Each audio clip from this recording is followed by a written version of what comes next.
क्या आप जानते हैं कि जब मच्छर आपका खून चूसते हैं तो उनका क्या होता है? अगर आप सोचते हैं कि मच्छर सिर्फ चुभाकर और चूसकर ही खून चूसते हैं तो आप बिल्कुल गलत हैं।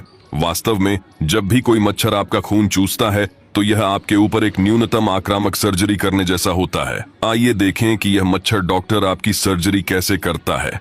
सबसे पहले ये चुपचाप आपकी त्वचा पर उतरेगा। आपके द्वारा देखे जाने से बचने के लिए आपके निचले मुंह की स्थिति का पता लगाने के बाद ये आपको सुन्न करने के लिए सोच समझकर मुंह से कफ थूक देगा। सर्जरी के दौरान आपको झुनझुनी की अनुभूति होती है। इसके बारे में क्या ख्याल है? क्या इस प्रकार की सेवा पर्याप्त है? फिर डॉक्टर मॉस्किटो ने अपने सर्जिकल उपकरण, जो उसका मुंह होता है, निकालना शुरू कर देता है। बहुत से लोग सोचते हैं कि मच्छर के मुंह में केवल एक सुई होती है। वास्तव में उसके मुंह के अंग अलग अलग कार्य करने वाली 6 सुइयों से बने होते हैं। स्पष्ट रूप से देखने के लिए इसे माइक्रोस्कोप के नीचे रखना आवश्यक है। उनके श्रम का विभाजन स्पष्ट है। 2 सबसे बाहरी दांतेदार सुइयां आपकी त्वचा को काटने के लिए जिम्मेदार हैं।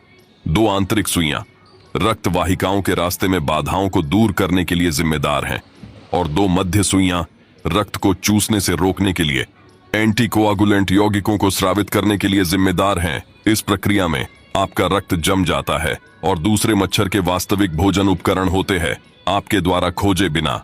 यह लालच से आपका खून चूसेगा जब तक कि इसका पेट फूलकर अपने आकार से कई गुना न हो जाए। इस प्रक्रिया में यह इस सुई के माध्यम से वायरस को आपके रक्त प्रवाह में भी इंजेक्ट करता है।